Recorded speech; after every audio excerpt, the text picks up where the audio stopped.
Good looking out, Gina. Got it, Gina. Good stretch. Let's see if I can get this this here focus to be just a little bit tighter. That's a little better. All right, cool. All right, well, shit. I think we'll just get right into it. Let's Shedtime podcast in 3, 2, go.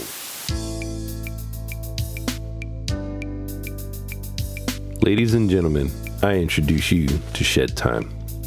What is Shedtime, you ask?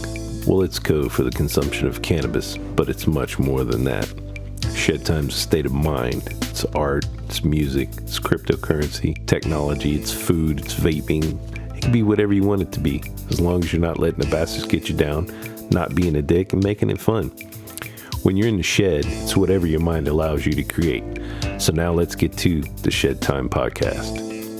Welcome back, ladies and gentlemen, to the Shedtime podcast. What up, what up? The Kings of Flavor are back. That's right. I'm going to say it. We're Kings of Flavor because we set trends. We don't follow them. That was a bold statement, but I think it's an accurate statement. So I'm going with it. Yeah, we set trends. So anyway, welcome back, ladies and gentlemen. Good to have everybody here listening. Big shout out to all of y'all. If you can't tell, I've got a bit of a head, chest, cold thing going on. The show last week that I went to and that whole standing out in the wet whipping rain definitely helped me catch a cold. So I'm feeling amazing right now. Vape still tastes good. Weed still tastes good. So it's not COVID. We know that. We're gravy. Just got a little bit more bass to my voice right now. And makes it seem like I should be doing some sort of soft rock nighttime DJ job. Dude, you know what that makes me it reminds me, like, I'm not even a Family Guy like aficionado. I actually don't even particularly like love that show, but I remember watching an episode where Peter like lost his voice or something like that, or like he had some sickness and he like had like a sexy voice or something. I don't even remember exactly what it was. Somebody out there who's like a big Family Guy like aficionado, you probably know what I'm talking about. So then he proceeded to try to get sick again so he could it was, yeah, I'm pretty sure it was Peter Griffin. It was not Homer Simpson. I'm pretty sure it was Peter Griffin. And so he proceeded to do like a million different things trying to get like sick. And it's like, imagine every disgusting thing that you could think of that people would do, like even down to like, I'm pretty sure he even like licked the urinal and shit, just trying to get sick. And he ends up like almost like looking like he's dead, but his voice does not ever go back to like the sexy Peter Griffin voice that he was like trying to achieve. It's actually pretty fucking funny. That's like one of the few times I actually laughed at Family Guy. Like not even really trying to hate on Family Guy, just saying that I don't love it that much, but that episode was actually pretty funny because it was gross. Yeah, I liked Family Guy back in the day, like when it first came around. And you know, I mean, shit, I was probably 15 at the time, so you know, I had that type of humor, poo humor and stuff was it for me. As I got older, man, like I kind of, not that I don't laugh at a good poop joke, but like the same time, like I can't watch a show that's centered around that kind of humor anymore. Yeah, it just doesn't hit the same. Yeah, like the Family Guy just doesn't catch me the same as it used to. You know what I mean? Now it's just like there's like certain episodes that I'm like, yeah, okay, that one was funny. I kind of got into like American Dad there for a while though. Did you guys ever watch American Dad? Dude, I definitely dug I watched a little American bit. Dad. I feel like that one was more my speed. Like, cause it was kind of like, it was even a little more out there, I feel, than Family Guy was, you know, as far as like some of like the concepts. Well, But, his best friend's an alien in that one, right? That's that yeah. show. Yeah, Roger. See, that show was amusing to me because my old man is like an ultra conservative, like far right nut job. And so Stan really reminded me of some of the like nonsense my old man would get like all like wound up about. So like it would literally just be these moments where like I would see these images of my father and Stan, and I'd be like, dude, this is hysterical. I feel like somebody is literally just roasting my old man right now. Hmm. So yeah, that was a big attractor to me for American Dad. And like it was convenient that like way back in the day when I used to work this super early morning truck unloading freight job. Um, I would get up in the morning and like my younger stepbrother, he'd still be up. It'd be like 2 o'clock in the morning or some shit like that. And like Adult Swim on Cartoon Network would be playing whatever. And American Dad would often be on at the hours I was getting up. So I just end up watching one of them. And I don't know if it was extra funny because I was delirious because I had just woken up or what, but man, some of those episodes definitely get me laughing. Yeah, I watched a That was good couple. shit. Like you know what? All of those shows. And when I say all those shows, I just mean like that style of show. I never really watched many of them heavy, and I don't know if it's just because like I was like already in my 20s when they started coming out, or what. Um, like I watched South Park, but even that, like I was always more of a Simpsons like fan over South Park. So like I would watch The Simpsons at that time. And it's not like I would fade South Park that much. I just like never really cared about catching it. If I was like at friend's house and they were watching it, like I'd watch it. Like I went and saw the movie in the theaters, like that kind of thing. But I don't know, it's just weird. Like I definitely was not too mature for it because like I don't even know if I would even consider myself too mature for that now. But like I just was something about all that stuff. It just like never hit like that perfect spot for me. I was like more like I like Futurama or like I Futurama like was one King of the I Hill. watched heavy, bro. I watched Futurama a lot, dude. Yeah, Yeah, like maybe I like the slightly smarter. Like I'm still into like the dumb stuff and like whatever, but like I always felt like the Simpsons I was just love the smarter or characters in Futurama was Futurama, bro. smarter. Like the just the characters in that I just thought were hilarious. You But know, yeah, like King of the Hill is probably my favorite. I But never got into King of the Hill really. dude, Would watch it love here King and of the there. Hill.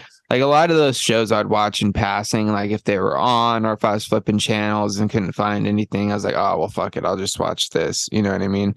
But it was never anything where like I binged it or had to watch every episode of every season. You know, it was just like, oh, it's on. But Futurama was one of those ones where I could sit there and binge, Futurama for a day easy.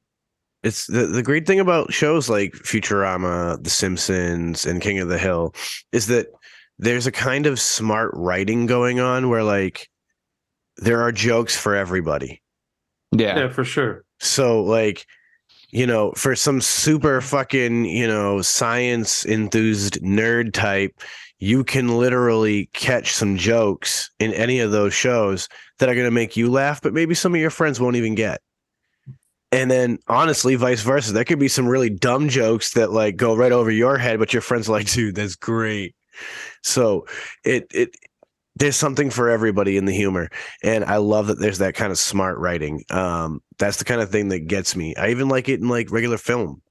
If there's good, smart writing that makes me like stop and think for a minute, that's awesome. It's part of the reason why I liked that show Westworld so much was the writing. It kept me fucking just like hooked. You know what I mean? I mean, that's why House was so successful, right? House is a Like great show. the writing in that was just brilliant. And you got to give it up to Hugh Laurie too, man. He played that character fucking flawless. Dude, he killed it. I mean, he introduced a whole new world of people to his acting, and that's super cool because now there are people who are genuine Hugh Laurie fans and actually like follow his other work, and that's super cool because yeah, he kills at his House. Dude, And I that's mean, like two shows that I've like never watched more than like 1 minute of. Like I don't even know if I've ever flipped like other than flipping by and being like, oh, that's this. I actually don't even know what Westworld looks like. House I do, because it was really huge for like a long period of time.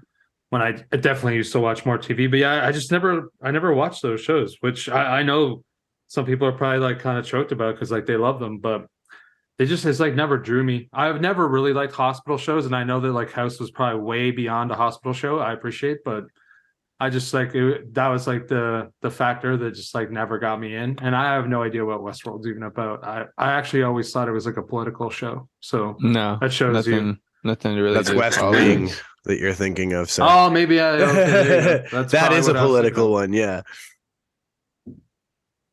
Yeah, like no Uh, hate at all. I also just it's so weird, man. TV shows and me, like it's been a real long time since I cared at all about TV shows. Like I hear people like chilling in Discord and they'll be talking about like new like movies that have to do with like Marvel or like Star Wars, and like I'm excited because they like it, but I really don't care. Like, you know what I mean? Like I want to hear their excitement. Like I care about that part, but like as for like experiencing it, like I just don't care because like it's so weird. I have like very little commitment to a lot of that stuff that it's weird. It's like I hear people that are excited about it, and like for some reason I'd be more inclined to like try a new show that has nothing to do with any of that shit than to try a new show that has to do with any of that stuff. If that even makes any sense at all. And I don't even know why. Like I'm not even a fucking hater on that. Like I liked the Star Wars that I've watched, or like I like some other stuff. I don't have that draw. You know what Yeah. I I'd think it's rather, probably like, because watch you didn't grow Ozark up with or- it like a lot of people did. Like, No, like Star you- Wars was pretty big when I was a kid, no, but I just but when I'm talking, I'm like, I mean more so like a lot of the Marvel shit and that sort of thing. Like you didn't like grow up watching it and being as into it as a lot of people are. Like someone like myself, like I grew up playing like a lot of the fucking video games and reading comics and watching the animated shows. So it's like I've got a lot of time I've already invested into it in my younger years, to where it's like now I'm getting kind of more of like not necessarily an adult version, but more of a like real life aspect of these stories that I grew up on, and being able to see them depicted on a big screen is crazy different and more like not only that, but like there's so many stories that they can pull from a lot of these things that like have come out like in between the time that they were originally done. Like even like with Star Wars, like there's so much lore that's been built behind Star Wars since the original trilogy came out, that now they're pulling from a lot of that source material that people have written and making it what they call canon.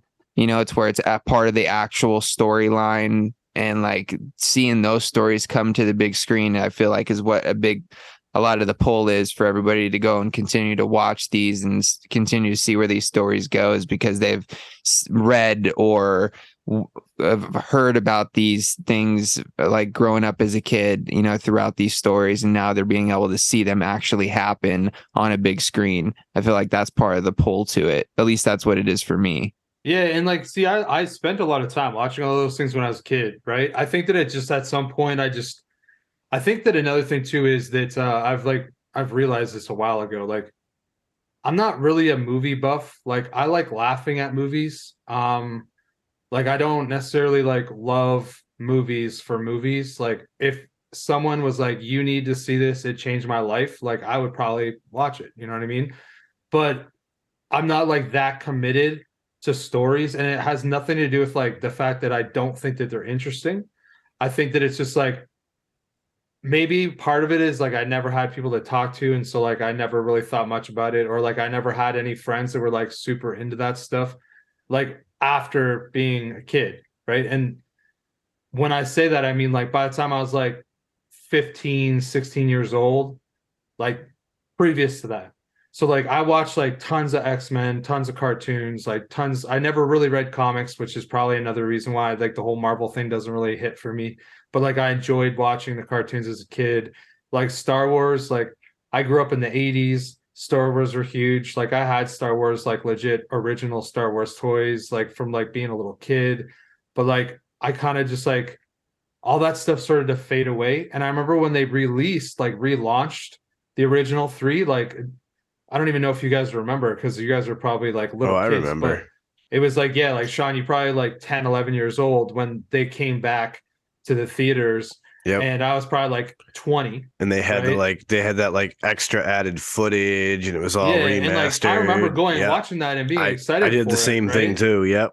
But and then I remember watching like the first few after that, but like after that, like I said, I'm not even trying to fade it. Like I'm sure that if I sat down and watched them, I would enjoy them. It's just But not there's your just like not style. that drive. Yeah, like I I'd see. rather watch like a new comedy or I something totally like get where you're that. coming from with that though, because I feel the same way about Star Wars. Like I really do appreciate the original trilogy for what it was in movie history. I appreciate the franchise for what it is for movie history as well. But like I'm not driven to see the new Star Wars movies. I haven't like the only new one in like the last maybe what 7 or so years that I've probably watched was Solo.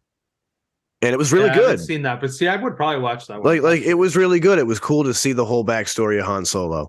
I kind of want to go back and watch that one again. I haven't watched it in a while. Yeah, I still have the digital copy on my computer. I should do the same. But I know I that think I there's do one. too. I know there's one franchise that Uncle Chris has watched religiously, and that's The Walking Dead.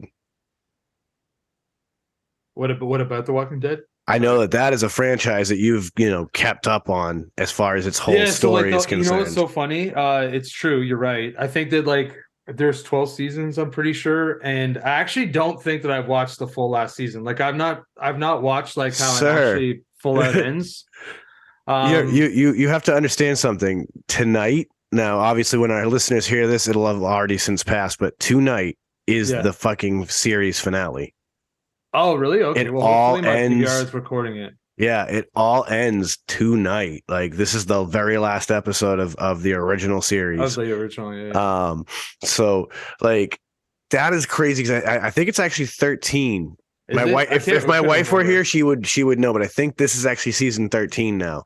But that's crazy to think because when The Walking Dead started, I remember thinking to myself, "There's no way in hell this franchise is going to last that long." It's a Well, dude, the fucking first zombie season was show. like 6 episodes, I swear. Like I'm pretty sure that the first season was like 6 episodes.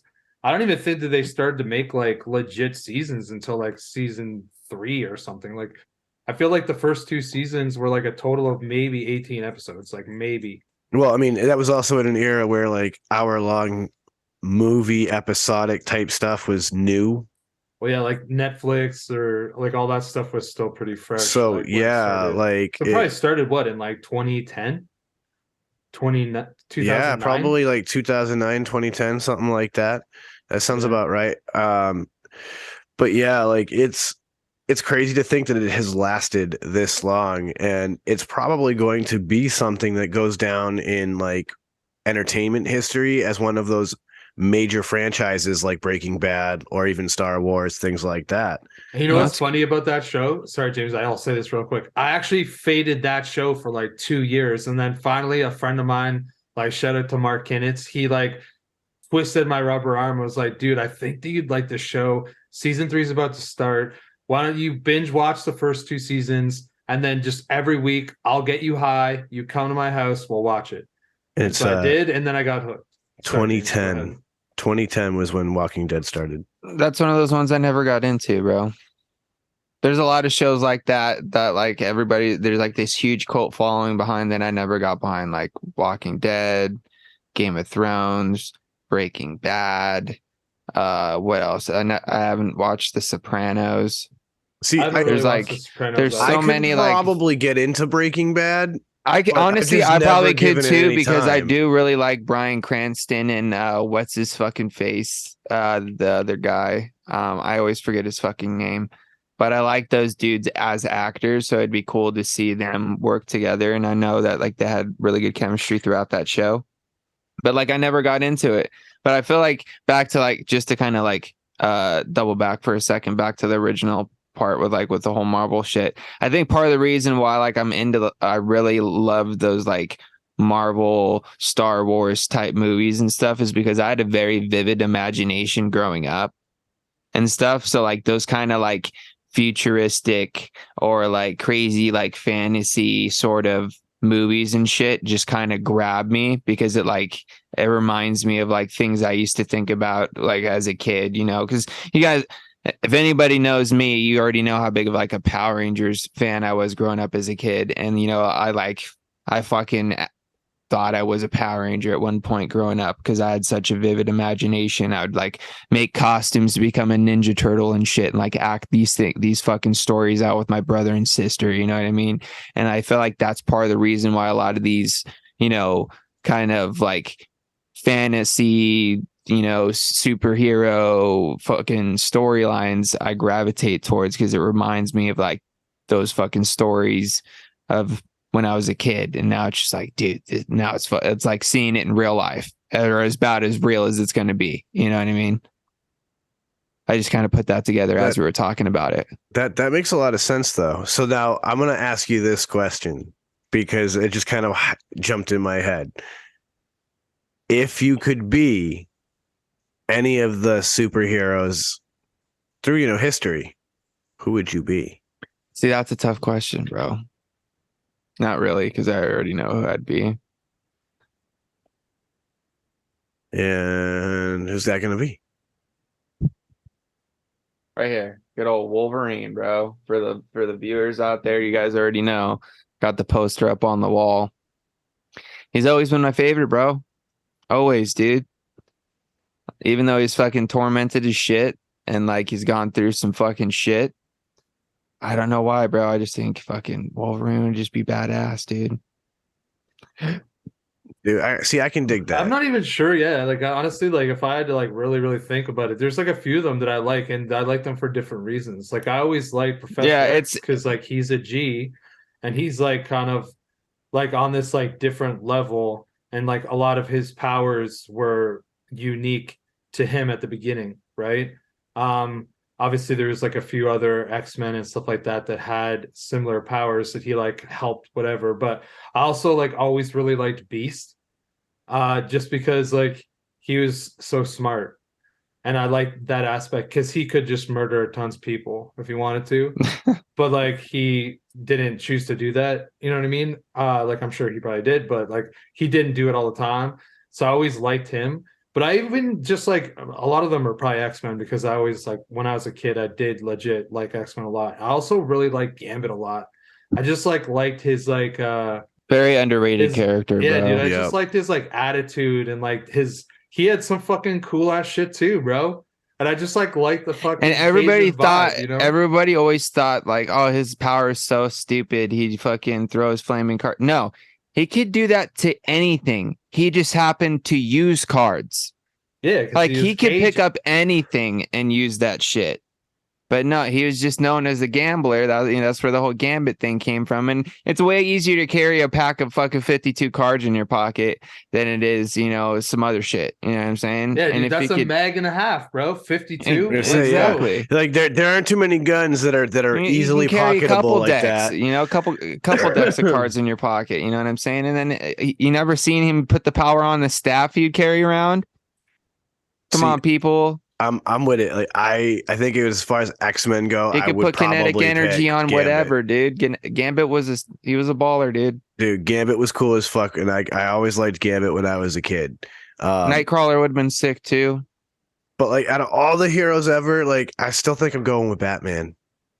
Like to me, there was always this thing I liked about Batman, that he was a normal dude with a fuck ton of money who just put it to good use fighting crime. Yeah, like he also had a lot of toys, but you see, like this is the thing, right? Because there's backstories to a lot of these. It's like that means that you have to be Batman and go through his backstory, you know? So like that is heavy. That's rough. That's heavy shit. But here's the thing, that's right? what I'm also was thinking about with Wolverine. He went through some fucking shit. Motherfucker was in World War II, bro. Yeah, I guess like and every war after that, dude, and shit. then got captured by the fucking Weapon X program and got experimented on and all that crazy shit and lost his memory. Yeah, it's crazy. Yeah. I mean, there's a lot of crazy ones. I also think I wouldn't mind being fucking the Green Lantern.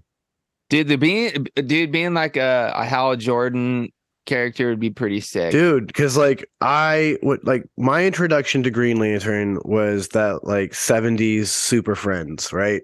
So like that was Hal Jordan, that was that was a really cool Guy like the Gardner battle. would be cool too.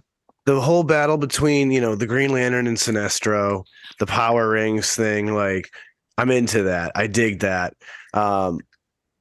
Yeah, people will argue that like it's pretty lame that you could be stopped by a color, but dude, the fact that like I can basically make anything out of this power ring, right? Like make a giant power ring mallet As and long just as you squish will it, bro. You know what I mean? Like the crazy shit that my imagination was inspired by watching the Green Lantern character in those 70s in early 80s cartoons. Like that was super fucking cool.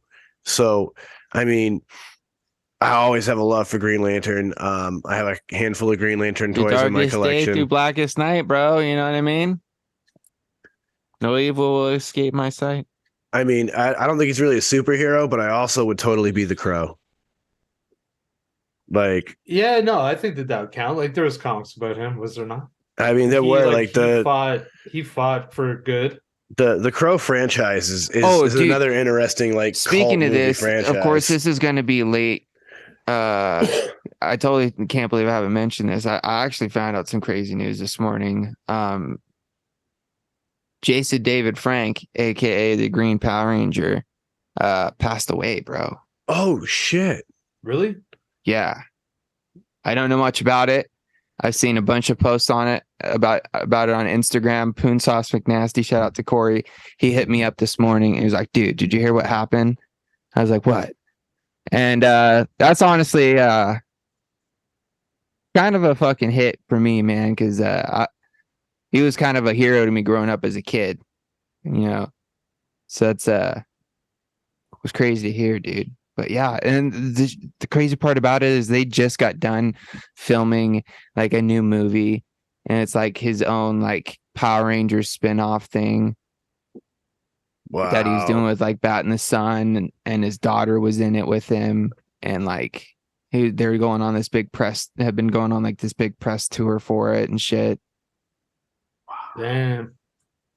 He wouldn't have been even that old, right? He's like No. mid-40s. No, somewhere around there, yeah. He was like, I figured he'd be a bit older than me, but not by much. But yeah, dude, I just thought that was crazy. That kind of blew me away this morning. That is crazy. And like it's always a weird thing, right? When like a person who plays like a character that you really identify with. Yeah, it's because like I don't know the guy personally. You know what I mean? Like, yeah, I have no like personal connection really with the man himself. I only have a connection with the character he played on TV. You know what I mean? So like, it's kind of crazy. Yeah, like it's like when any public figure passes. You know what I mean? Yeah, and you anyone have that has some sort of connection to you. Yeah, like, it affects you. It's weird, dude. You know how that works. You know what I mean? Because I obviously totally understand. When it's someone like a loved one or like someone you have like an actual personal connection with, like how that can affect you and hit you on an emotional level. But it's honestly kind of a trip how it's like someone you have never met before in your life. Like it differently from like maybe some of our like internet connections we may have had where we've actually had, conversations. Like I've never had a conversation with them, never met them, nothing. The only thing that is what you've seen on TV. Yet that hits you in a way. It's a trip, dude. It is, man. Like I know like when Dimebag Darrell died from Pantera, like that shit hurt my soul. Like I cried when I was younger and that news hit because like that was one of my big inspirations in guitar and that was one of the one of the people I looked up to. I hope to one day play alongside those sort of situations. So like I totally get it and it's a trip because of everything you just said. Like I've never met the man. I just was so heavily inspired by the body of work that it affected me that much. And it's crazy because I know there are some that like they're coming, you know what I mean? Like Ozzy's gonna go any day now, right? Like dude, honestly, I thought when I went to Ozfest a few years back that was going to be the last time Ozzy was going to perform. And he- it's he like, wasn't- nah, he was just here like a couple months I ago. was like, there's no way. But dude, somehow he's still kicking, bro. Dude, like I don't. Well, Dude, that's it's like just him and like- Keith Richards, I was man. about How to the say, fuck is isn't Keith Richards still kicking, bro? Dude, Yeah. isn't like the whole Rolling Stones, like, aren't they still like playing? Or Yes, It's like, it's dude, they gotta fucking be all crazy. like almost 80 years old. like it's fucking crazy. yeah, Uh, easily 70s, 80s for sure. like Yeah, dude. speaking of monumental people who have passed, Robin Williams. Robin Williams even said it best. Like there could be a nuclear fucking war, and all that'll be left is a handful of cockroaches. And Keith Richards, like, I smoked your uncle once. Fucking crazy. For real, Like, dude. like, I don't know what it is, man, but that dude. And dude, think about how old that man looks, dude. He I looks know. Dude, he Dude. looked pretty old. Like, Well, because the amount of fucking 20 years drugs that ago, man. dude did. yeah. like even the Simpsons version of him looked old. Every I time, love every that time I think of episode. him, though, as I think of him as the character he played in Pirates of the Caribbean when he played Jack Sparrow's dad, in like the second one or whatever, and he just looked like Like that sounds familiar, but I don't remember what he looked like. You know what I mean? Like I don't. But remember he, the honestly, he character that kind of much, just looks like that normally. He was just wearing pirate shit. but- like just pirate clothes. Yeah. Which is kind of his like, regular we put wardrobe no anyway. Exactly, that's what I'm saying. It was Yeah. just like he just got a little more done up that day. He just didn't have a guitar on. That was the No, he had a only guitar. He had Oh, a guitar. shit. Yeah.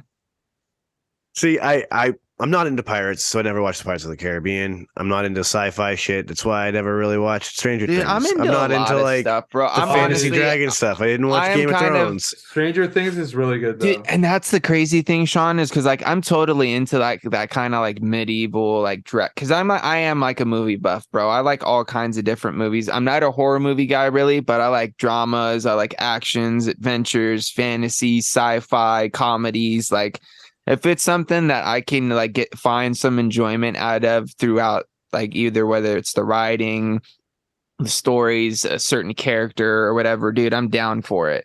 Because part of like me growing up was I spent a lot of time in the house or in bed or in place where I wasn't able to do a lot of things except for watch TV, because like I was either recovering from a surgery or I was sick a lot growing up as a kid. So I spent a lot of time fucking watching movies and TV and shit. So it's like that was kind of like my escape. So I still continue to do it. And it's like now it's like obviously the movies I watch now are a little bit more adult themed in a lot of ways. But I still, I'm still down to watch an old, family movie or kid friendly movie from time to time. Cause dude, honestly, sometimes a good Disney movie is pretty fucking good, bro. You know what I mean? Dude, I ain't hating. Disney's its own fucking entity. Like it deserves its own category. Like it Dude, is. even in their movies that may be made for kids, there's some jokes in the movies, if you're paying attention, that aren't Yep. necessarily for kids, but they're definitely, over the head enough to where they won't catch it, but they're definitely there for the parents that take the kids to the movie. See, I love a good smart joke, back to that whole point, but I also like just like good interesting stuff. And I fell into an interesting series that's on YouTube from Vice, and it's called The Story Of, and it's the story behind all sorts of like weird hit songs and shit. And dude, I learned some really interesting stuff falling down this whole series that they did. Like, for example, the Baha Men's "Who Let the Dogs Out" is actually a cover song. You talking about like the "Who Let the Dog"? Yes. That song? It's actually a cover song, Really? which I thought was insane. And yeah, apparently it was written by a Trinidadian artist, and it had a slightly different vibe, obviously, because it was, their cultural style of music. But the verses are the same, the chorus is the same. And it was an American producer who was introduced to the song and knew that the Baha Men would be the right people to make it a fucking worldwide smash. And another interesting thing is that it was Major League Baseball who made it a smash. Really? Like they what? Like somebody was it like Major League Baseball or like a dude in Major League Baseball that was like his walkout song or something like that? So the dude who is the A&R guy behind this whole move to try to get this song to become a worldwide smash, he had a friend who had connections to all the people in Major League Baseball. And so he basically got the names of all of the media directors for all the stadiums and started talking to them and pitching them to use this Who Let the Dogs Out at baseball games. Huh. And so it started out with like one stadium, and then it moved to another, and then eventually it became most notably known for A-Rod as his walkout music. Yeah, I mean, A-Rod was kind of a big deal. So, I mean, Yeah, until the if you're gonna, steroids like, fucking took him peg down a your peg. song, yeah. Well, yeah, steroids hurt him a little bit, but like if you're gonna peg your song to somebody, like he was a pretty big thing for a long time. Yeah, so like it's crazy to think that like it literally has that origin for its blow up. Like record labels hated it and thought there was no way in hell it was going to become a hit song. But because of people seeing it in baseball games and then it migrating into other sporting events, people started requesting it be played on the radio. And next thing you know, it started reaching the top of the charts and became a worldwide smash. Crazy. That is crazy though. Like that shows you that like I'm not even saying that that song's bad, right? I'm just saying that like I don't know if that song's like so game changing or anything about it in particular that warrants it being a worldwide smash. But if there was like that kind of genius behind it, fuck. It, you know what it was? Dude, Is like, like, it hire that man to fucking do some good in this world. it makes me realize that like that's the job of an A&R person, right? Is to hear something and be like, there's an opportunity for this to become something here. sensational. Yeah, there's something here. We could do something. With We just this. got to find out how to do it right and make it right. And like that was the interesting thing of like watching a lot of these episodes. Like there's one on Rick Astley, never gonna give you up, and how it eventually became the Rick roll. Or it's even like the whole Rick Rubin System of the Down story where he was sitting there with Serge for Chop Suey and literally he was stuck in the song and told him just to go grab a book off the shelf and read the first thing out of it. And that's literally that breakdown. Or it's like, you need to trust in my self-righteous, like that whole part was literally a blurb out of this book that he just picked up, opened up, pointed, and read. I love those kind of origin stories. Yeah, it's a trip, dude. Another cool one that's in there, Papa Roach's Last Resort. Papa Roach literally formed in high school. And the Last Resort guitar lick that became super famous started as a piano line their bass player came up with. Cheers. Which is again another one of those cool moments of like, that's really interesting. That your bass player basically wrote this phenomenal guitar line on a piano, and then your guitar player was like, "All right, let me figure out how to play this on guitar. Here it is. Now let's put the crunch on it." I'm trying to remember how that lick goes. It's not coming to my head right now. It was like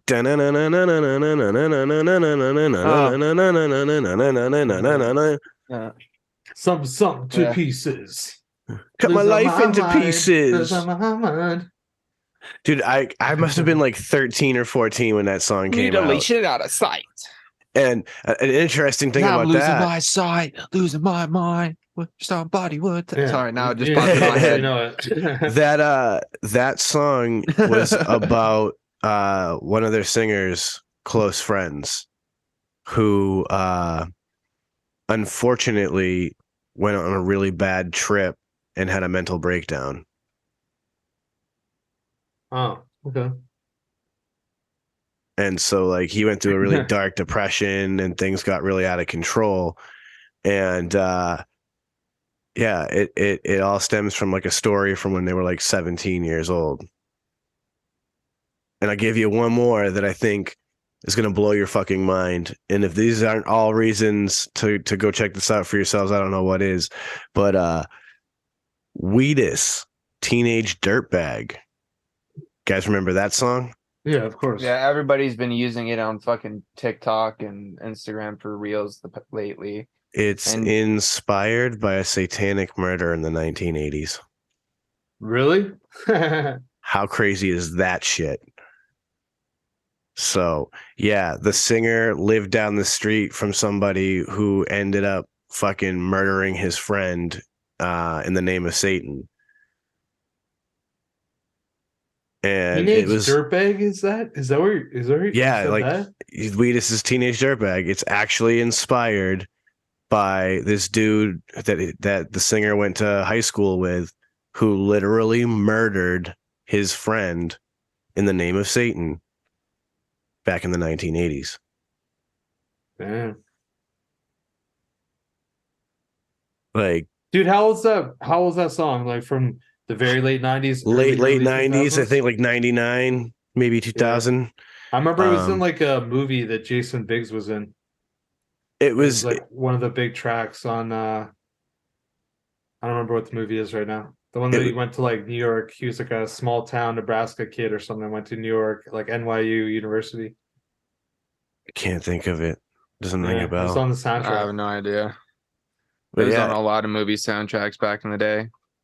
it's interesting that poor band like mostly flopped in the US, but like literally blew up overseas. What did? Wheatus. No, that song was huge, man. Here. Trust me, watch it. You'll find out that they're, as a band, they basically flopped here in the US.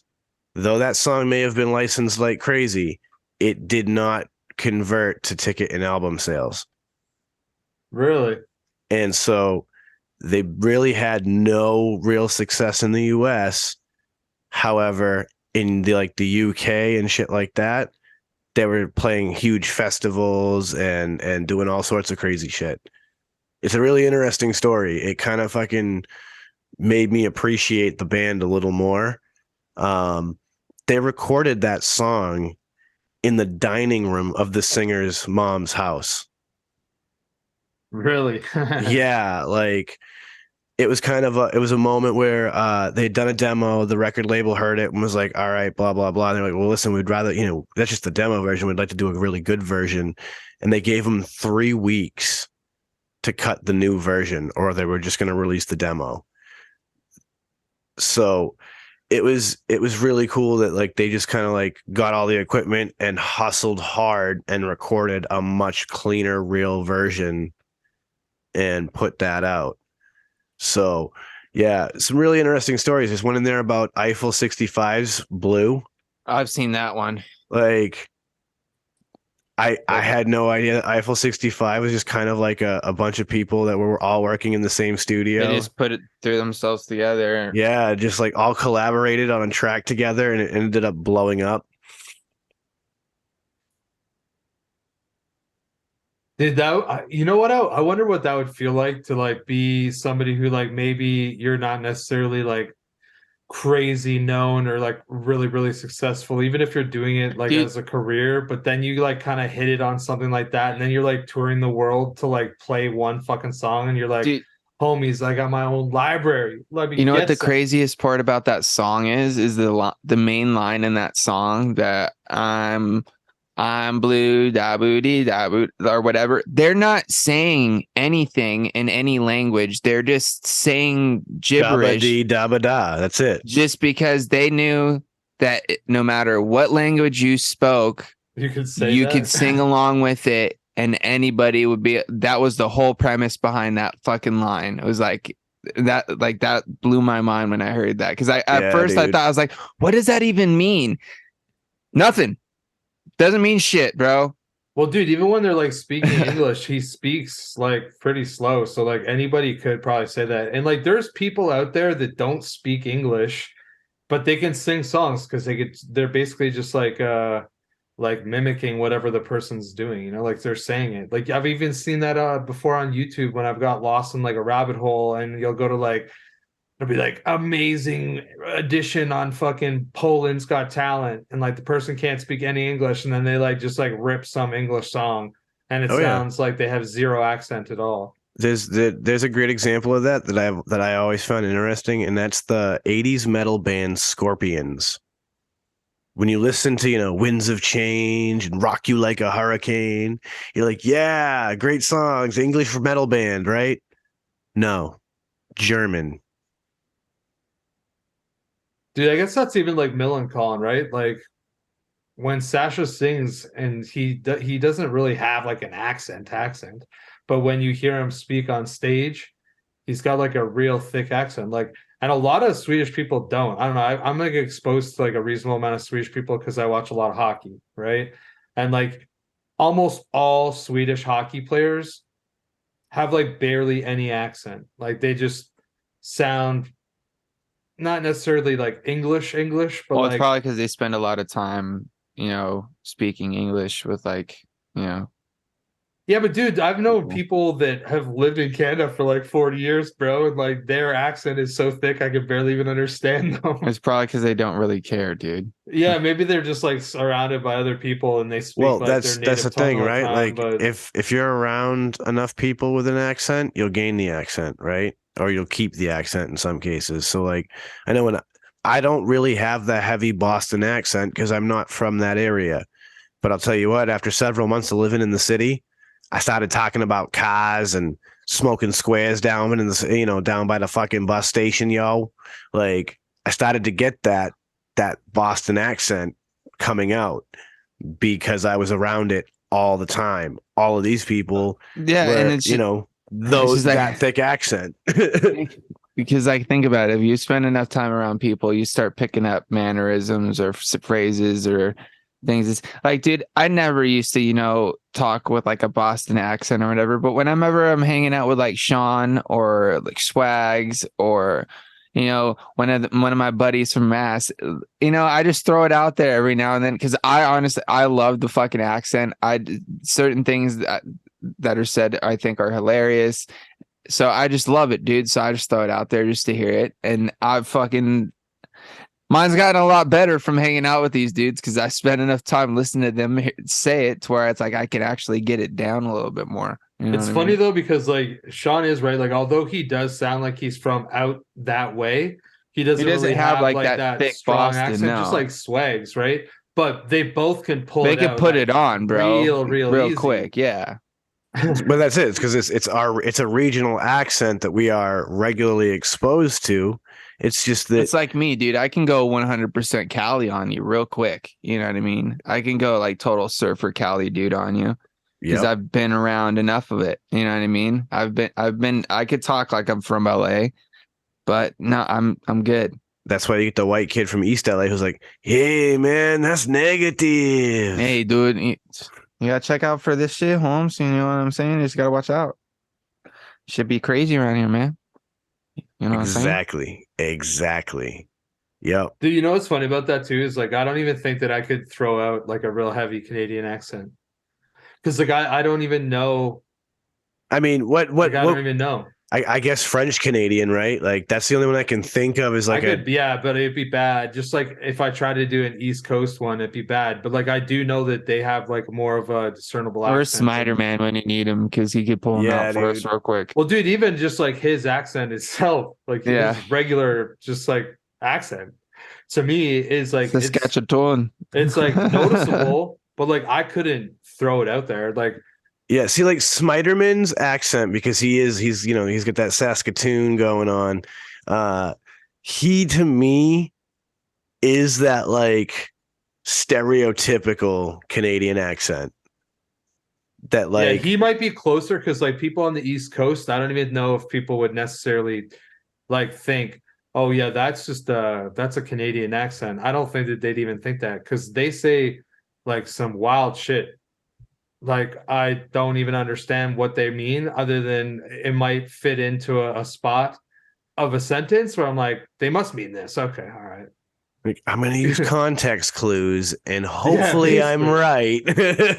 Yeah, because like, dude, people from Newfoundland, like they have some of them, not all of them, but like They have some thick ass accents, man. Like it's like when you watch I don't even know if you guys ever watched it, but there was a show, the Crocodile Hunters. Nah, whatever that crocodile show was, I don't know. The in the South where they just like shoot alligators all the time. Swamp thing. Oh, the swamp people. Okay, yeah. Like those people, like their accents, right? You know how they had That thick like, Louisiana backwood. yeah, but they also swamp. had subtitles. Like Yep. because their accent was like so thick. That's like what it is for people from like Newfoundland and and shit like that. Because if you ever watch any of those like fishing shows where like they're crab fishing or whatever, like some of those are just like Newfie filled ships, right? And like all these people from Newfoundland that are on there, like, dude, they have like subtitles because they say like all these words and they speak really like differently. And it just sounds so bizarre. I actually like knew this girl from university and she was from St. John's, which is like the capital city of Newfoundland, Labrador. Mhm. And it's like a reasonable sized city, especially for out there. Like there's probably like 150 plus thousand people that live in this city. And when she was sober, her accent was there, but it wasn't like that bad. Like you'd notice it, like especially like an Ontario born kid. Like I noticed her accent, but I wasn't even sure where she was from. I thought maybe she was from like Cape Breton, Nova Scotia, or something like that. And the minute that she had like 2 beers, like it was just Newfie time, baby. Like she would be like saying like what you at, and like she'd say like bar and like all that stuff, and it just used to fucking crack me up. I'd be like, oh Jen, I know that you're fucking on your way to getting lit because your accent is The Newfie's coming out. She's gone native. yeah, dude.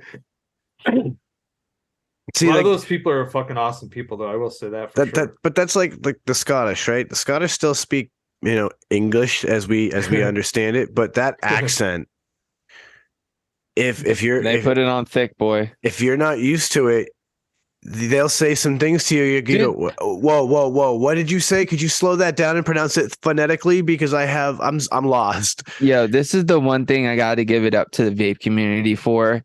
I have learned to understand so many different accents from being in this community, bro. You know what I mean? From all the different UK accents you get from the different areas just in England alone. You know what I'm saying? From Liverpool to Manchester to Birmingham to like, you know what I mean? You aren't lying about that. Like England's got a just whole that alone, bro. 50 different kinds of accents through its region. And then we got the Australians. There's different ones when it comes to that.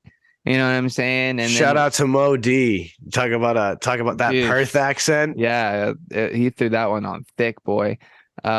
But dude, it's been cool to experience, the different accents, being able to talk to like people from, different areas on, a pretty consistent basis, and be able to, not only understand the accent, but also pick up some of the slang along the way. You know what I mean? Yeah. Shout out to our sponsor, Breeze Tones. Yeah. How's your bump for grubs, mate? Yeah.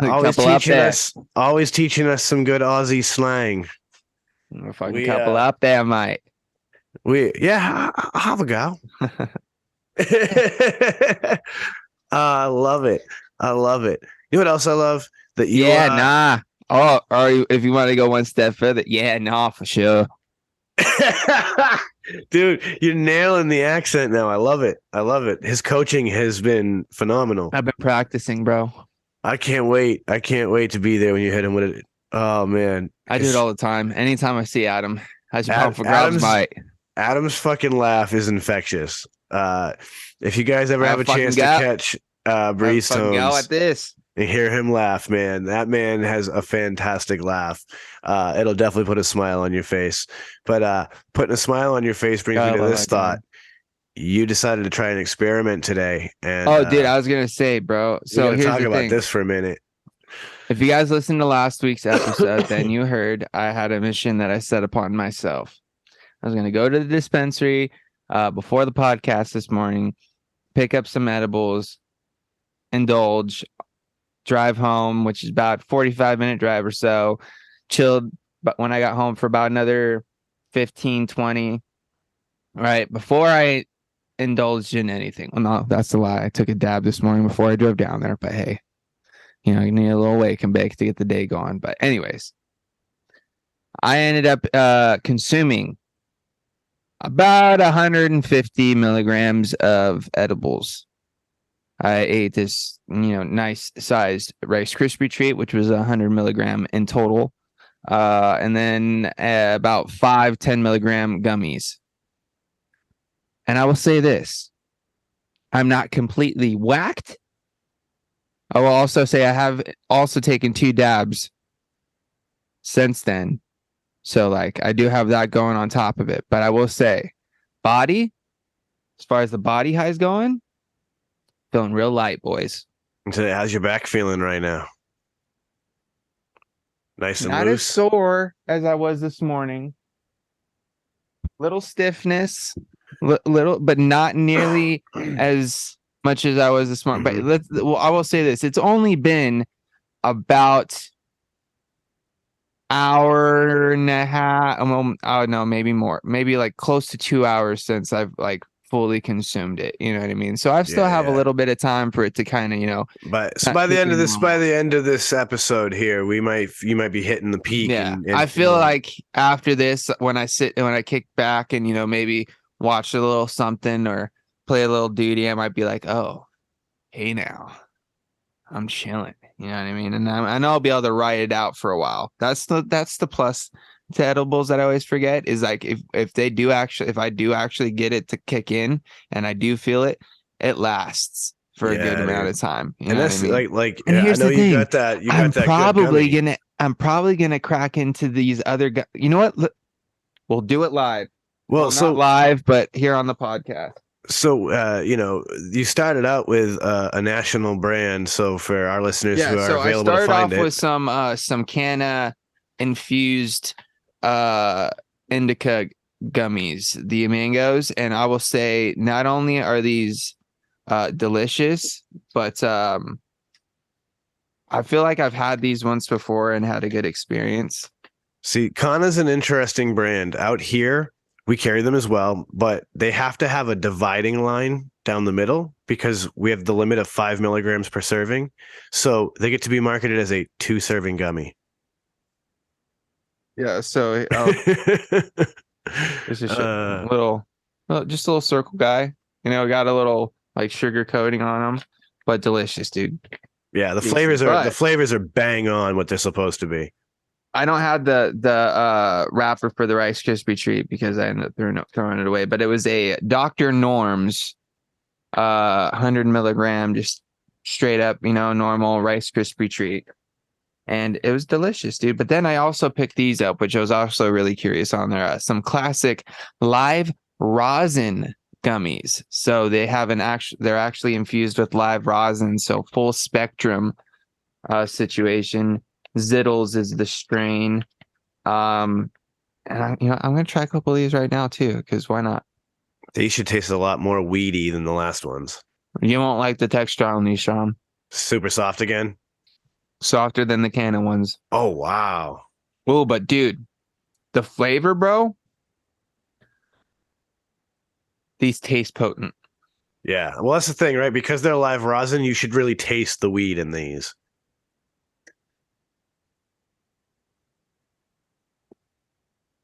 Right, so that's 20 milligrams right there. Dude, James is just making me hungry. I think I'm gonna go for 40.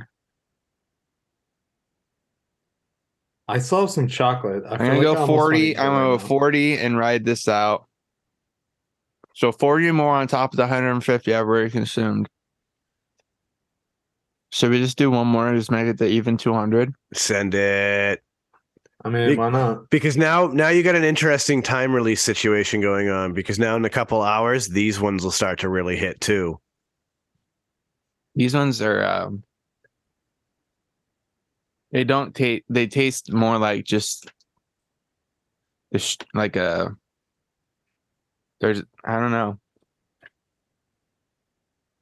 It tastes more like what a regular like ass gummy, but it's just a different weirdness or something. It doesn't. They just taste like the strain. You know what I mean? Oh, okay. There's no like really like fruit flavor. I feel like added. It's not like a blue, like, oh, this is a blue raspberry. No, It just tastes like weed. it's interesting, dude. I think I kind of really like that. Well, like I know me personally, having, my whole life growing up eating homemade edibles, that's how you know that there's weed in it. You taste the weed in it. So I like those, bro. I might. I just did something right now. I don't know what I did. I think I just looked looked at certain direction, bro, and something just happened, bro. Like all of a sudden, dude, a wave just came over me. This is gonna be a good day, boys. round one, fight. At least it's after 12 o'clock, James. I mean, Well, here's the thing, maybe dude. you had a productive morning. Not really. And the fucked up part is I didn't do shit yesterday because I slept most of the day away because I was up pretty late playing Call of Duty with our good friend Mr. Coil Turd. And dude, I fucking slept till like, I don't know, 3 PM.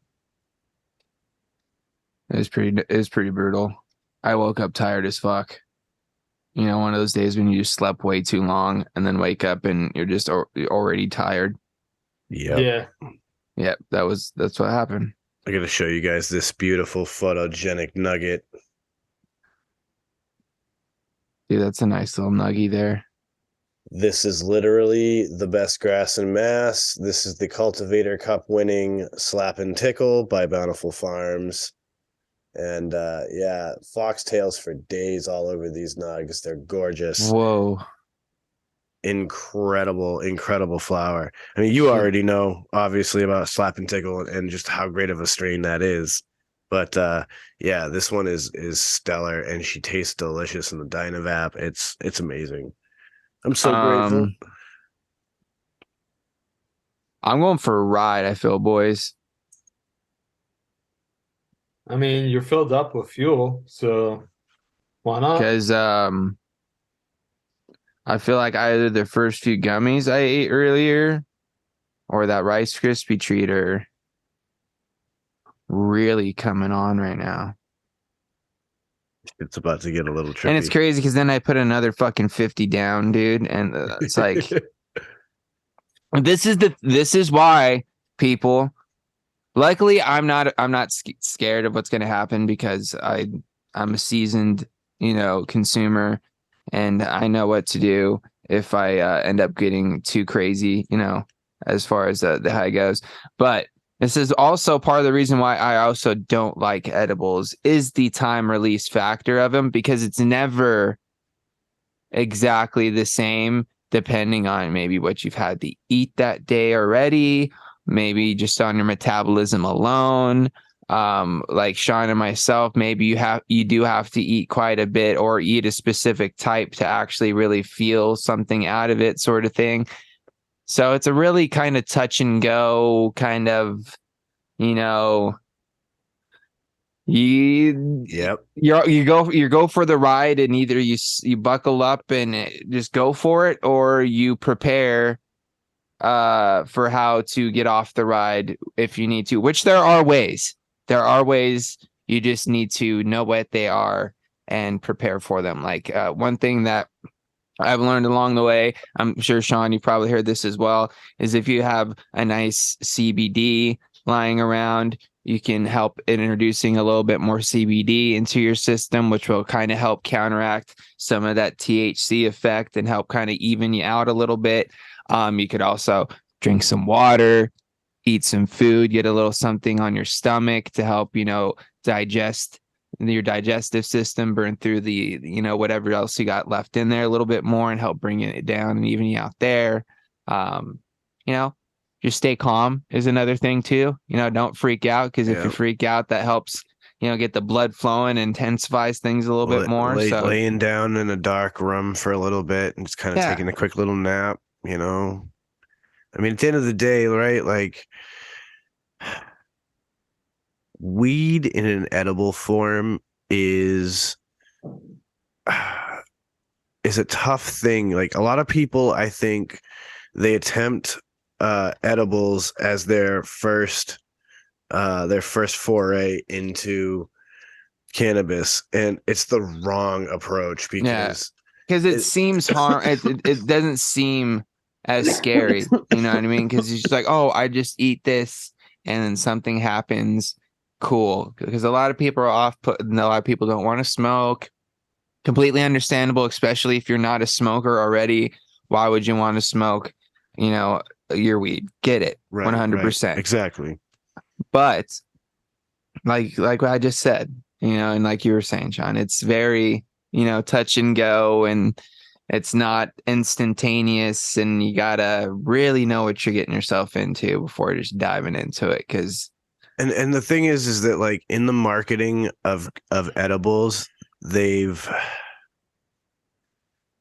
really tried to make it seem like edibles are like the perfect solution. So one of the things that kind of bugs me, and the Kanas are a great example, right, is that there's a lot of stuff out there that does the sativa indica hybrid stuff with your edibles.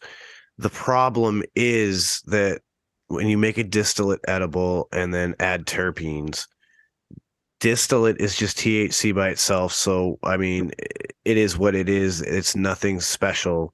The terpenes, there's no real evidence that your body is processing them through your liver in the edible. So it may be doing something. It may just be placebo effect. We don't have any scientific evidence yet to say either way. So it's why when you do see a majority of companies out there who make edibles, they're just a hybrid edible because they're just putting THC in it. They just want to give you the buzz and let you, ride it out. But where things get more interesting is like these full spectrum, the live rosin, the live resin. These I feel like I shouldn't have eaten as ones. many of these full spectrum ones as I did, though.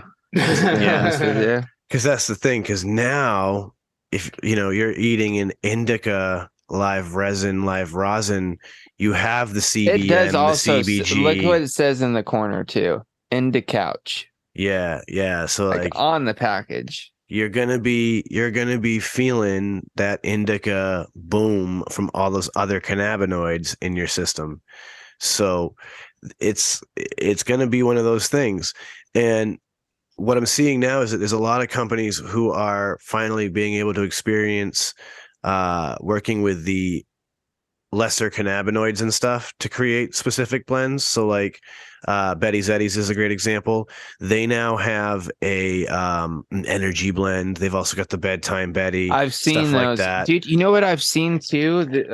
Kind of on the CBD side is that Cannadips company that I was talking about not too long ago. I actually have gone through a few tins of them. Actually, they're actually pretty nice. I mainly just enjoy them because I do enjoy just like the little flavor and just having a little flavor packet there. You know what I mean? And with this, it's like I'm not getting like nicked out from a nicotine pouch if I don't necessarily need it or whatever, but it does have some CBD in there, which I don't necessarily know if I really feel too much benefit, but I also don't see a negative from it with it being CBD. You know what I mean? If benefit, cool. I get 10 milligrams of CBD with them, but they have these blends as well that are like that, Sean, where it's like they have one that's more steered towards energy. So the different terpenes and things that they have infused within those pouches go more towards that realm of feeling. And then they've got one that's more of a relaxed feeling. And they've kind of got that sort of situation going, which is interesting. And I've been curious to try them out and see how they are. But I do think that's pretty interesting to see like companies are starting to do that and start of kind of, go like that sort of route with things. That's the beauty of sublingual products. And this is something that I've been doing a lot of lately is trying to steer some of these people who are looking at edibles in that direction. Yeah, because it's like a tincture. You know what I mean? You're able to absorb it through your bloodstream. We're talking 10 or 15 minute onset time through a sublingual product comparatively to a hour, 2 hours, like 3 a hours. lozenge would be I should have picked some of those up. I didn't even think about that. Yeah, that would have been like great. Hard candies. There's a company that I've got now. I don't know. I'm sure there's companies out on the West Coast that are doing it too. We have a company called Click. They're a breath spray. So toot, couple little minty breath spray shots in your Like mouth, like the Banaka? old, I would be just curious. like the old Banaka. I would be curious to see someone do the old like Listerine strip thing. It's been done. I've seen them. I think I've seen. I think I had some. At I was going one to say, point. I think they're available out in I your got market. some. I got some in Houston when we went to that CBD show. That's right. I had some too. As a matter of fact, now that you mention that, and mine melted over the summer, so I couldn't. use them Yeah, I anymore. don't know whatever You're just, happened like, to pouring the those. drips in your mouth. No, like they just became all like fucking gummed up together because they're like the little breath strips you stick on your tongue and it dissolves. So it just turned from So they like got, a like, couple into one. One giant like blob. Dude, I would just done all of them. But yeah, like it's out there, and like I think these are ways that we can start to really see people get introduced to it a little bit more manageably, right? Because like with the breath spray, in Massachusetts with the 5 milligrams, one pump, 5 milligrams, bang. All right, cool. Wait 15 minutes. How do you feel? Could you use another one? All right, bang. Wait 10, 15 minutes. How do you feel? You feel good? All right, stop. I feel good right now, boys. You know, like this situation, Dude, who knows how good you're going to feel though in 2 hours when this is the crazy thing too. I find with edibles too is the high is so much different because I feel it in my body more than anything. exactly. And it doesn't have. I don't have the eye pressure that I get from vaping or like smoking. You know, because from all that coughing and stuff, that's what really turns your eyes the red and like fucking bloodshot is just from that pressure. And I don't get that as much from the edible. But dude, I feel it in my feet, bro. I almost feel like I don't have them right now. Yeah. All right. Now let's think about this from a perspective of a person who has never done edibles. I can't feel my feet. This sounds like every fucking scare tactic video we watch. I don't as feel kids them in until Dare. I think about it. You know what I mean? It's just like when I'm just sitting here, like for a second there while you were talking, I was just like into what you were saying, and I was like, wait, dude. I got like that weird wave, like, whoa, there's my body. You know what I mean? Like I didn't feel it for that split second, and I was like, okay, no, I'm there. Edibles turn you into Otto, the bus driver from The Simpsons. We're like, they call them fingers, but I never see him fing. Yeah. Whoa, there they go. I never see him thing. What if fingers did fing? That'd be scary. That leads me to this old question, and only the viewers can get it. But what's this? A flock of these. Pac-Man? A flock of these. Oh, I thought it was just Pac-Man. Pac-Man. Yeah. Pac-Man is a weird game, man. Poor Circle Man, chomping little dots, being chased around by ghosts until he hits a power up and can eat them. It's a weird acid trip that somebody was on to come up with that. Maybe a nice opium high. I don't know, but you were on some drug when you came up with that idea. And then, of course, you get Miss Pac-Man. So now he's got a wife. Well, dude, think about all the video Who's the games exact from same she the is, weird bro. ones from back in the day.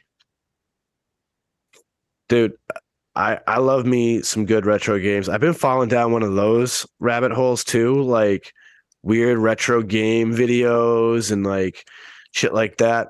Have you ever heard of the story of Polybus? Don't even know what that is, bro. No. So Polybus is the game that doesn't exist. And the legend Probably why I've goes, never heard of it. exactly.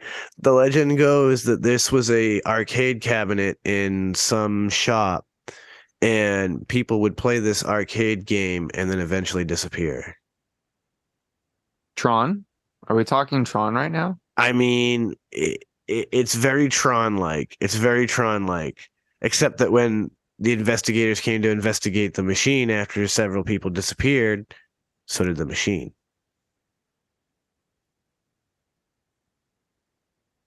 Is there more to this story?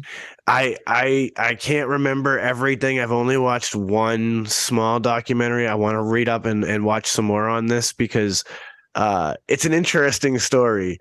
Obviously, it's a lot of like that conspiracy There's a folklore lot of stuff, loose ends here, Sean, that I need tied up, bro. you know. But yeah, very very interesting piece of folkloric history in video games. So yeah, if people want to learn about it, go Google this shit. Polybius, the game that doesn't exist. It's interesting. And things that don't exist can lead me to this. Did you know that there are secret Mario 3 Nintendo levels that you can access if you can hack the video game cartridge? No, I definitely didn't know that. Yeah, dude. Like other than like the warp shit, you know what I mean? Yeah, other than that, these are like they people assume from what they can tell that these must have been developmental levels, like test levels that were in the game code in order to like test certain mechanics and things like that. However, they couldn't remove them after the game was finished, so it's still in the code. And I guess there's a Game Genie code hack that gives you access to these hidden levels, and you can actually play them. Are they good levels? Some of them, yeah. I mean, they're basically like they can all be broken down into like almost like bonus versions of other levels you've already played throughout the worlds. Gotcha. So like you're seeing all the same familiar mechanics, but like there's the world where Mario has to fight the dude in the boot and then he can hop in the boot. Mhm. There's like an extra world of that you can play, and it looks like it was probably like something that tests the mechanics of how to make that work. And it looks like it's a fun ass level. Like I kind of want to be able to like play it Interesting. myself. But yeah, I've been following down this real weird retro game YouTube thing. There's been another dude I've been watching. He does like a lot of retro tech stuff. And so one of the things he decided he wanted to do is, can old MS-DOS viruses even operate on a Windows 10 computer? So he bought a computer just to fucking, basically destroy it. And he tried to initiate over like 10,000 viruses at the same time from like early 90s to see if they would do anything to a modern day computer. Spoiler, viruses are still gonna virus, even if they were made in 1994. Really? Yeah. I would have thought that there'd be like enough like things put in place that like it would just kind of take away from like all that stuff. You know what I mean? Nah, man. When he started fucking around with this, he was able to corrupt files and do some wild shit. It's pretty Crazy, interesting. bro. The shit this dude does is pretty cool. I watched a whole history of the Sega Genesis that this guy did. Sega is such a like weird, underrated classic game company. Like obviously it's got its cult following, but like I still think it deserves more credit than it gets. They tried so damn hard and they put out some pretty damn good classic games other than just Sonic. Dude, there's a lot of really good classic games. Like in my opinion. There's tons of games that I played when I was younger. Because like I'm not old enough that I can remember playing like the birth of video gaming. Wasn't Mega Man Sonic Sega? I think Mega Man was on Nintendo. I feel like Mega Man is Was Nintendo. he? I felt like it was Yeah, I'm Sega. pretty sure it was Nintendo. I may be wrong. I don't remember. Yeah, like don't quote me either. But no, I'm pretty sure it was Nintendo. I remember it from Nintendo. I'm pretty confident about that. It was good though. Man, I played a bunch of fucking Mega Man, like multiple of them. But I think that like I really found my prime of video gaming was actually probably on like GameCube and N64. like those eras. That's like when Dude, Crash I was Bandicoot, like bro. really getting high all the time That and was just like playing PlayStation, video but Crash games. Bandicoot was sick. Banjo Kazooie was sick. That was Dude, N64. Banjo Kazooie. That game is such a weird game, and it's so fun to play when you're stoned. Like you're fucking a giant bear or the little fucking what the hell bird was he? I don't know. Yeah, I don't even Like remember what a kind of bird he Roadrunner or was. something. But like depending on like what you're doing, you're one of those two. Like that game was awesome. It was challenging. It was entertaining. It was technically a kid's game, but like it was still fun as an They're adult to fun, play. dude. Did you guys ever play Gauntlet?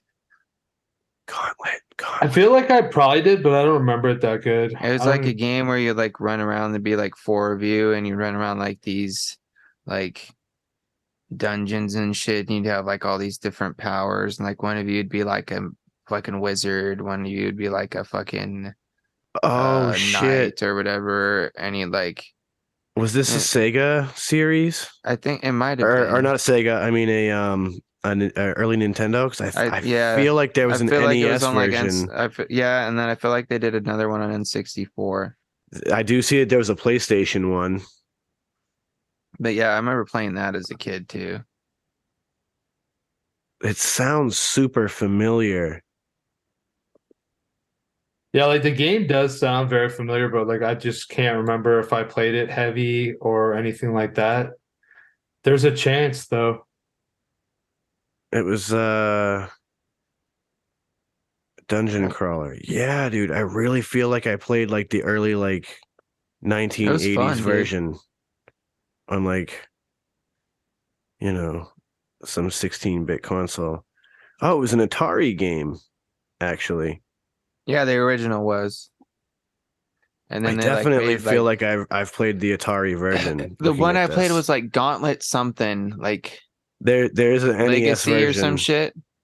There is a Gauntlet Legacy as well. That was what, N64? GameCube? What was? Sorry. There was a Sega version of it too. Yeah, I Oh, definitely. Gauntlet? Yeah, I've definitely played this game. Yeah, like I Gauntlet I don't Legends. really remember. I definitely never owned Gauntlet it. Legends, that was the one I played, bro. From 1998 on the N64, That was the one, bro. PlayStation, and Dreamcast. That was the one. Did we find out if Mega Man was Nintendo? I'm gonna Google it. I hold on. I'm in game Google mode right now. The Mega Man games.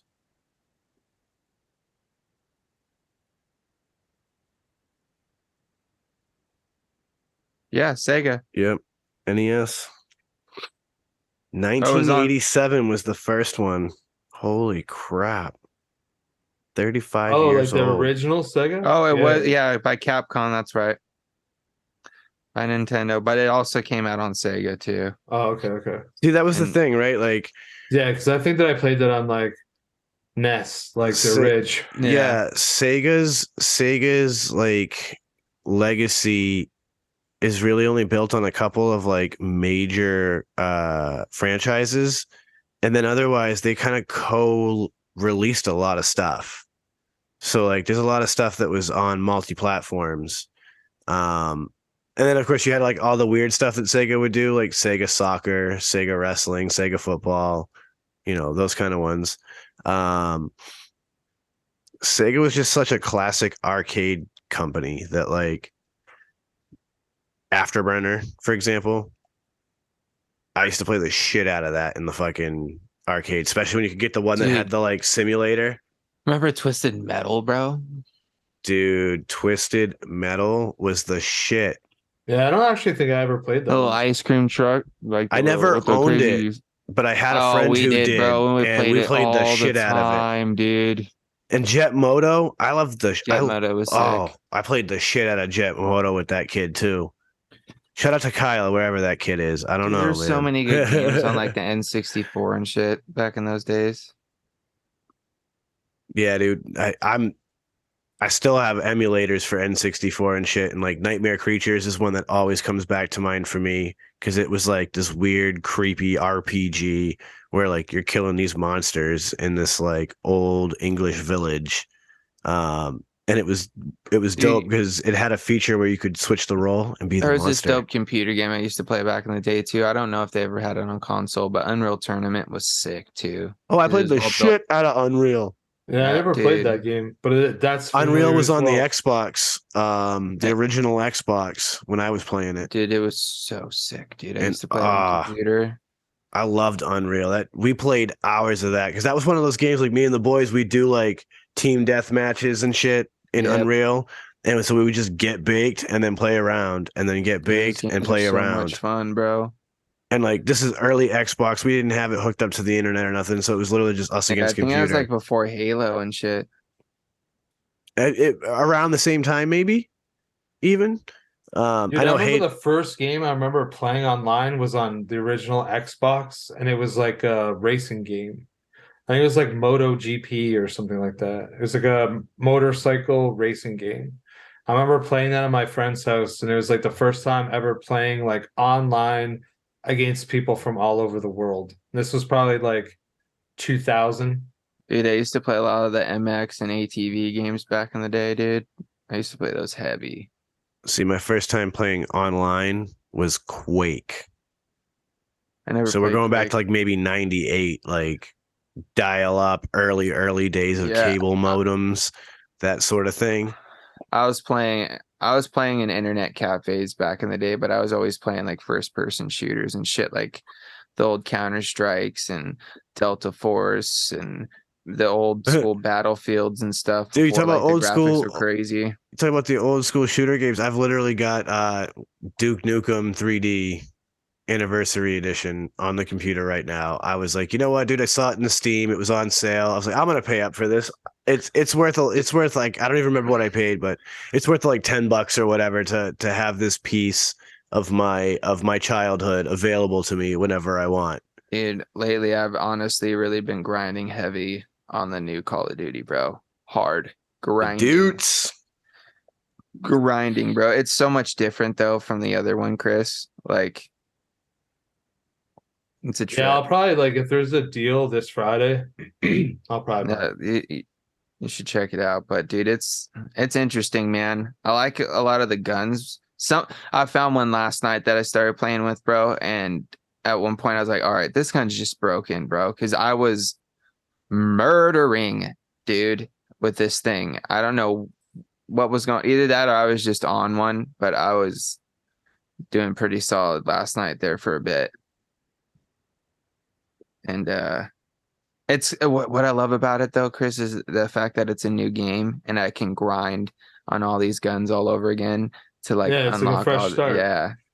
So I'm Like kind of you digging haven't that. done it before. The only thing that's kind of weird though is in order to unlock all the different attachments, they force you to use different guns. You know what I mean? Like you can't unlock a specific attachment sometimes unless you use this specific gun.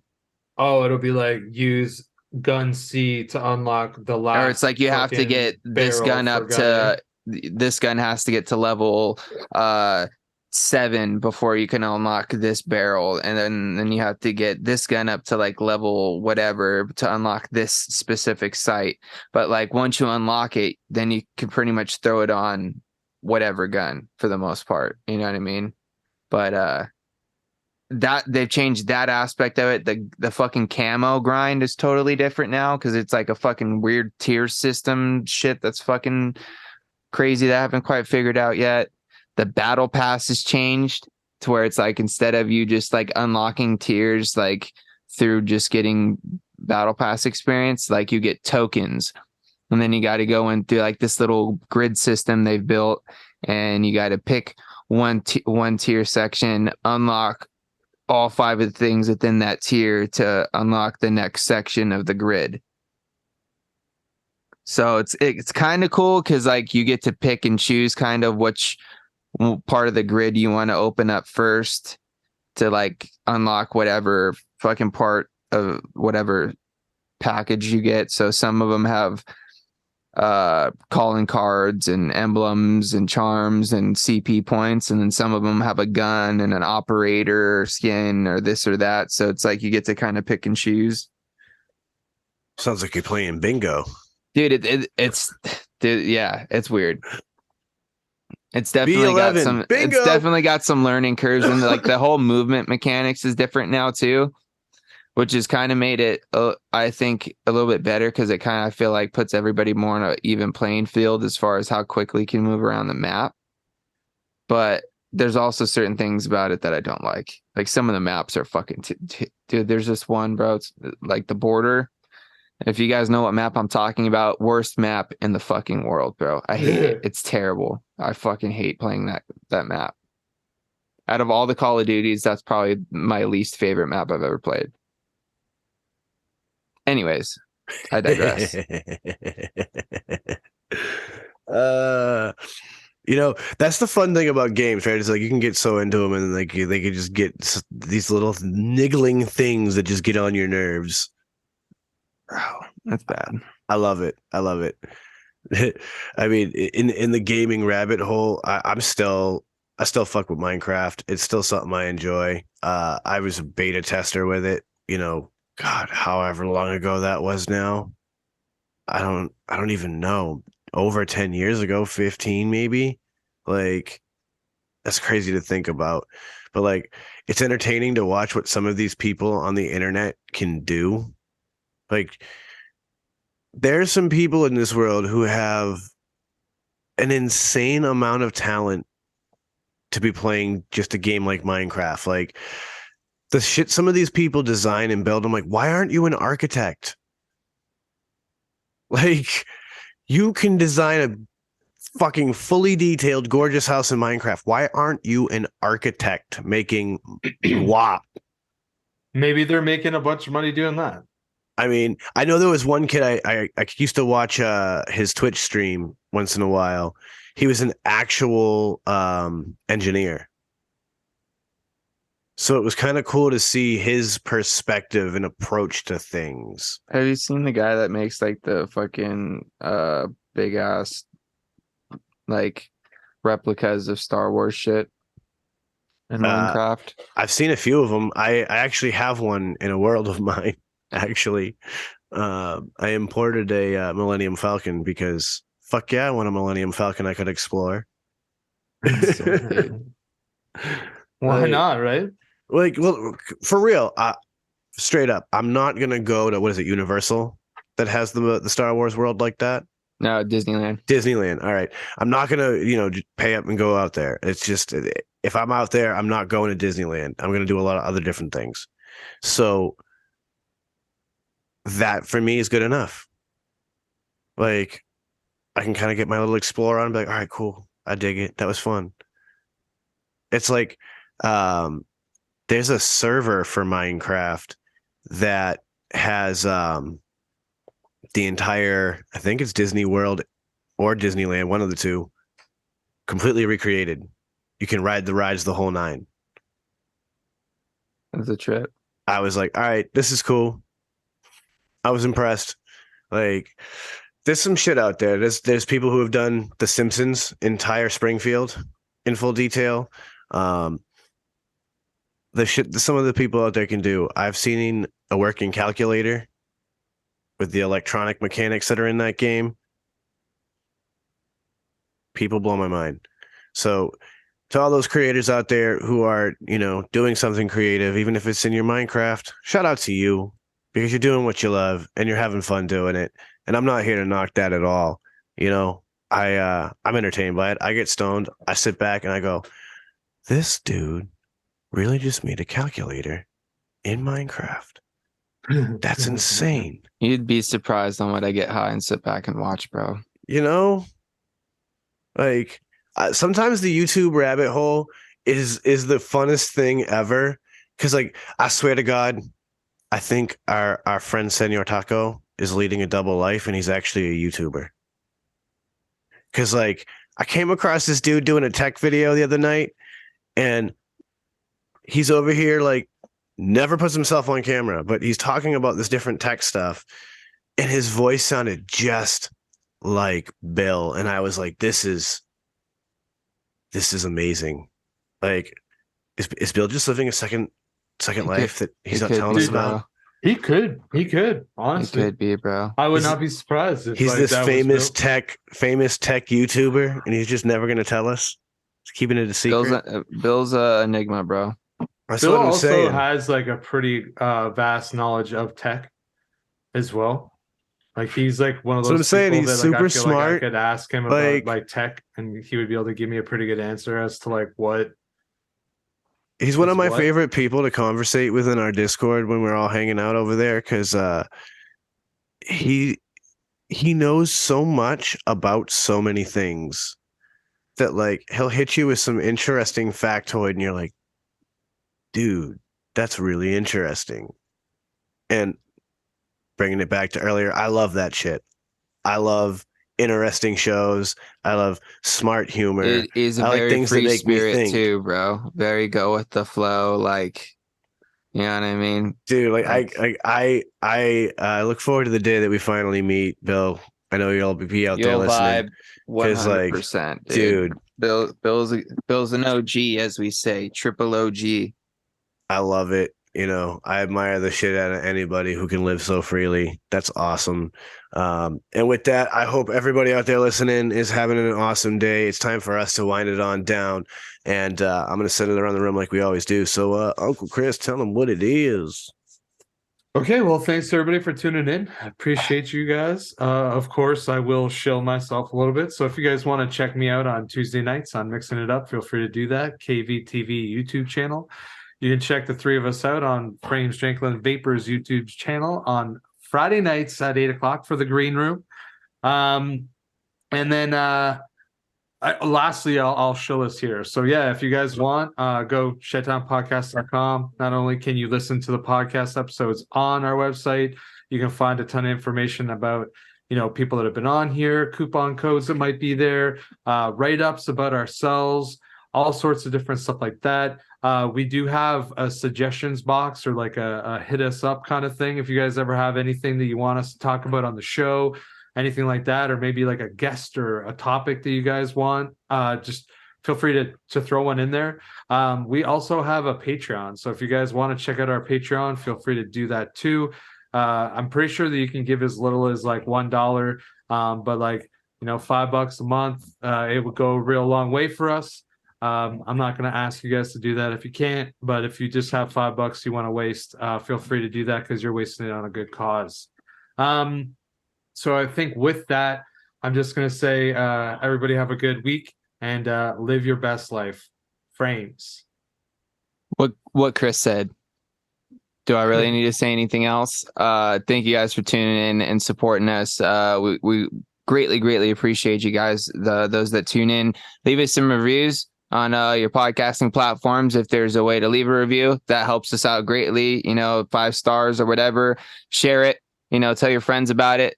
Tell your family about it. You know what I mean? Tell your bud tender about it.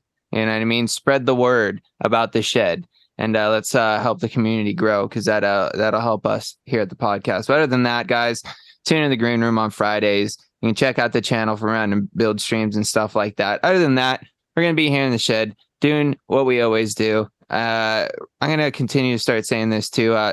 Remember to tell somebody you love them. And as always, gonna send out all those positive vibes, crisp high fives, and as always, a little dab will do you. I like that. That's some great advice to hit them with every week at the end. So with all of that, guys, big love to all of y'all for tuning in all the time. We love it. We appreciate it. And we couldn't do it without all of y'all. So thank you all so much.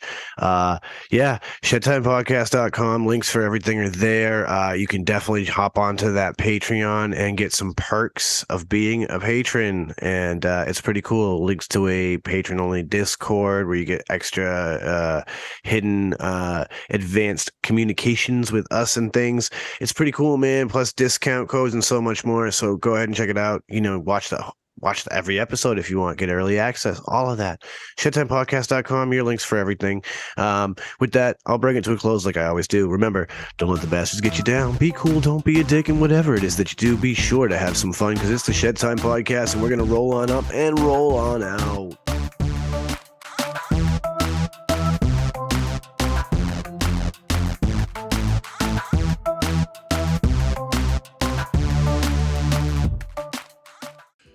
Dynavap, Dynavap, Dynavap. Looking to cut the cord on your dry herb vape? Dynavap. Trying to get the best taste from your herb? Dynavap. Ready to take your sesh to the next level? Then meet Dynavap, the best way to vape your flower or concentrate. Concentrates? That's right, your flower or hash can be vaped using Dynavap. Check out Dynavap.com to learn more. That's Dynavap.com. Lose the ash? Dynavap. What's going on, Shedheads? It's your boy Frames Janklin. Are you looking to step up your match game or have a raw copper, brass, or stainless mod or RDA that you're absolutely tired of polishing? Then you need to go and hit up my man Ashton of Palmer's Powders. He does some absolutely amazing powder coating work. He offers many different colors and finishes at an absolutely killer price. This man is taking powder coating to a whole new level, and he can make your setup an absolute masterpiece. You can go follow him over on Instagram at Palmer's Powders, and you can go check out pricing on his website, palmerspowders.com. That's palmerspowders.com. And as always, let's just vape on, Shedheads.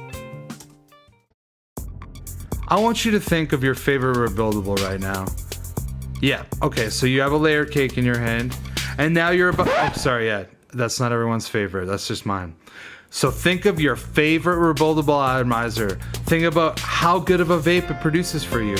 Now, take that and amplify it. And the way that you amplify that is you put in some Breezestone coils. Breezestone coils are handcrafted in Adelaide, Australia. They're made from some of the finest quality wire that you can get. I believe it's wire Buddha.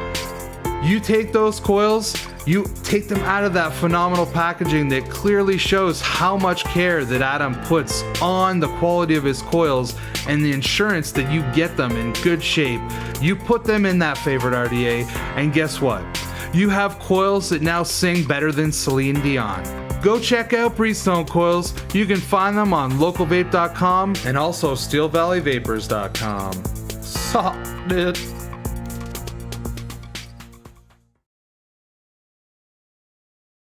Oh, yes. Perfect. Feels good.